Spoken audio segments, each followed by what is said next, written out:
So here is our second example. We again want to solve this quadratic equation after we find the discriminant. To find the discriminant, we need to start by getting 0 on one side of the equation. It doesn't really matter what side of the equation we get 0 on, but I'm going to choose to add 2x to both sides of this equation and subtract 4. So I'm adding 2x and subtracting 4 from both sides. Note there are no like terms on the left side of the equation, so we end up with 3 separate terms of x squared plus 2x minus 4, and all of that is now equal to 0. And the reason that we did this is so that we could see what our values for a, b, and c are. And we can see that a is 1 because there's a 1 in front of the x squared. A is always the number in front of x squared. B is the number in front of x, which is 2, and c is the number that has no x with it, which is negative 4. So now that we have all three of those identified, we can go on to calculate our discriminant, which is b squared minus 4ac. So we're going to have 2 squared minus 4 times 1 times negative 4. 2 squared is 4, and then we will be taking that 4 and adding 16 to it, and 4 plus 16 is 20. So when we get a discriminant of 20, which is greater than 0, it's a positive number, so I do know that we have real solutions, but 20 is not a perfect square. In fact, I'm just going to draw a line here and continue from there. So we got that the discriminant d is equal to 20, that's greater than 0, but it is not a perfect square. And so because the discriminant was not a perfect square, we are going to use the quadratic formula to solve this equation. Now the quadratic formula states, I'm going to write the quadratic formula off to the side here. Most of you are probably familiar with it.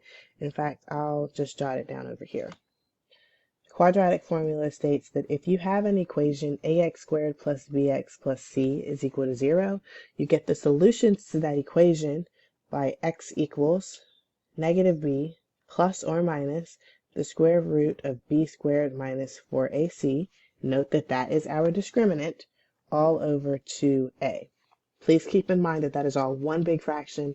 It should not look like this, right? Because the negative b is a part of that fraction too.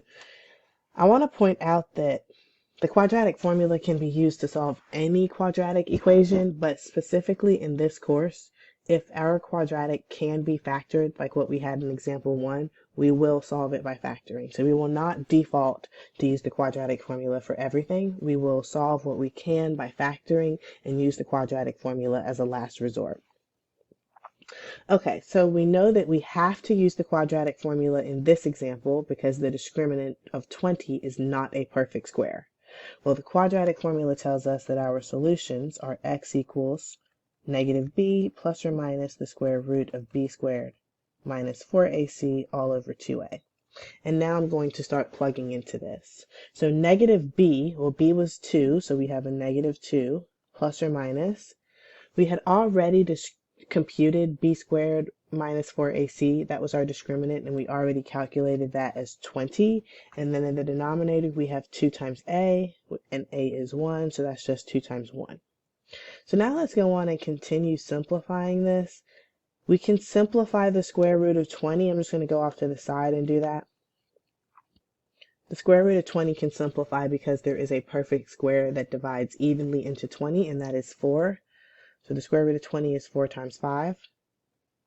Well, the square root of 20 is the square root of 4 times 5, which we can then break up into the square root of 4 times the square root of 5, and the square root of 4 is 2. So the square root of 20 simplifies to 2 root 5. I just want to casually mention that I would not have tried to simplify the square root of 20 by writing it as 2 times 10, even though 20 is 2 times 10. Because when I get to this point, neither one of these numbers are perfect squares, so nothing can simplify. If you're trying to simplify a radical, you really do need a perfect square to show up there. Okay, so we have the square root of 20 simplified to 2 root 5, and then we still have this 2 in the denominator. Because all 1, 2, 3 parts of that fraction have the 2 in common, then we can simplify. Okay, so hypothetically speaking, if this were a 3 We could not cancel out those 2's. That would be wrong. You can only simplify in this type of fraction if all pieces of the fraction have that number in common. So I'm going to be taking a 2 out of all of those terms, which will leave me with a negative 1 plus 1 root 5. I don't have to write the 1. And then in the denominator, we would just have a 1, and I don't need to write that division by 1. So we get 2 answers here, the first of which is negative 1 minus root 5, and the next one is negative 1 plus root 5. So this plus or minus means to split your answer up into 2 different answers, one where you choose the minus and another one where you choose the plus.